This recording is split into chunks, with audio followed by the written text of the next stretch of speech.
மரணம் நம்மை பிரிக்கும் வரை தேவ பிரமாணத்தின்படி சுகத்திலும் துக்கத்திலும் நன்மையிலும் தீமையிலும் வாழ்விலும் தாழ்விலும் உன்னை நேசிக்கவும் ஆதரிக்கவும் உன்னை என்னுடைய விவாக மனைவியாக ஏற்றுக்கொண்டு தேவ சமூகத்தின் முன்பாகவும் சபையின் சமூகத்தின் முன்பாகவும் நான் உன்னോട് വാക്ക് കൊടുக்கிறேன். ഇപ്പോൾ പ്രിയപ്പെട്ട കുമരപ്രസാദ് മീഖയുടെ വിരലിൽ മോതിരം അണിയിക്കുകയാണ്. മീഖയെ തൻ്റെ ഭാര്യയായി ചേർത്തുകൊണ്ട് ദൈവത്തിൻ്റെ സന്നിധിയിൽ വളരെ വിലയേറിയ ഒരു ആഭരണമാണ് സ്വർണം. എന്നാൽ ആ റിങ്ങിനെ കുറിച്ച് നമുക്ക് ചിന്തിക്കുമ്പോൾ അതിൻ്റെ അവസാനമില്ല. അപ്പോൾ അവസാനിക്കാത്ത ഒരു സ്നേഹബന്ധത്തിലേക്ക് ഇപ്പോൾ പ്രിയപ്പെട്ടവര് പ്രവേശിക്കുകയാണ്. മോതിരം കൈമാറുന്ന സമയത്ത് കൊയർ ഒരു ഗാനം ആലപിക്കുന്നു.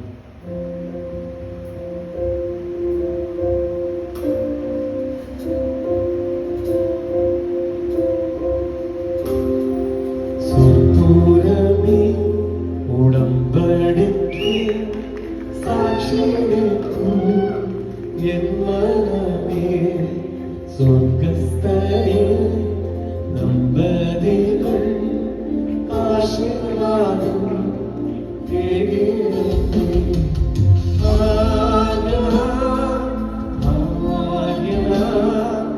ദൈവം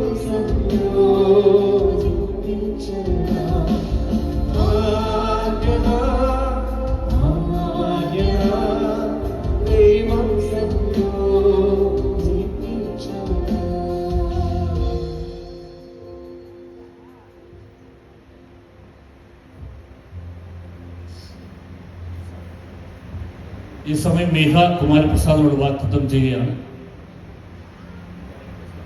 കുമാരപ്രസാദ്, ഇന്നു മുതൽ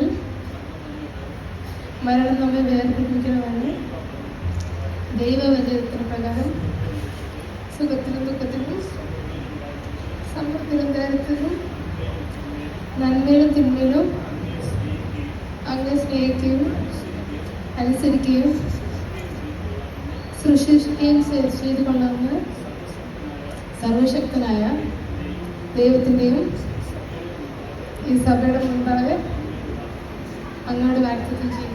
അപ്പോൾ നമുക്കൊരു പാട്ട് പാടുന്ന വേളയിൽ പ്രിയപ്പെട്ട മീഖ കുമരപ്രസാദിന്റെ വിരലിൽ മോതിരം അണിയിക്കുന്നതാണ്.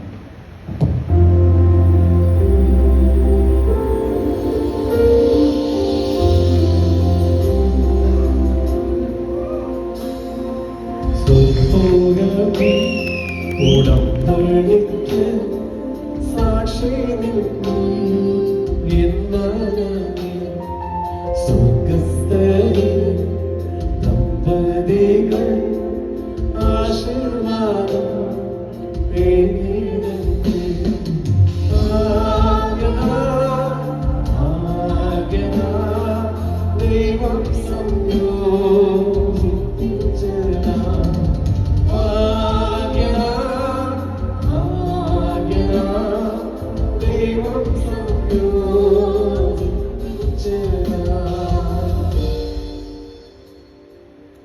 പരീശന്മാർ യേശുവിന്റെ അടുക്കൽ വന്ന് ഏത് കാരണം ചൊല്ലിയും ഭാര്യ ഉപേക്ഷിക്കുന്നു വിഹിതമോ എന്ന് യേശുവിനെ പരീക്ഷിച്ച് ചോദിച്ചു.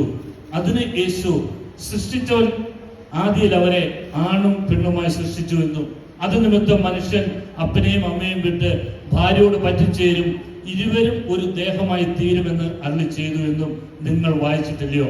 അതുകൊണ്ട് അവർ മേലാൽ രണ്ടല്ല ഒരു ദേഹമത്രേ.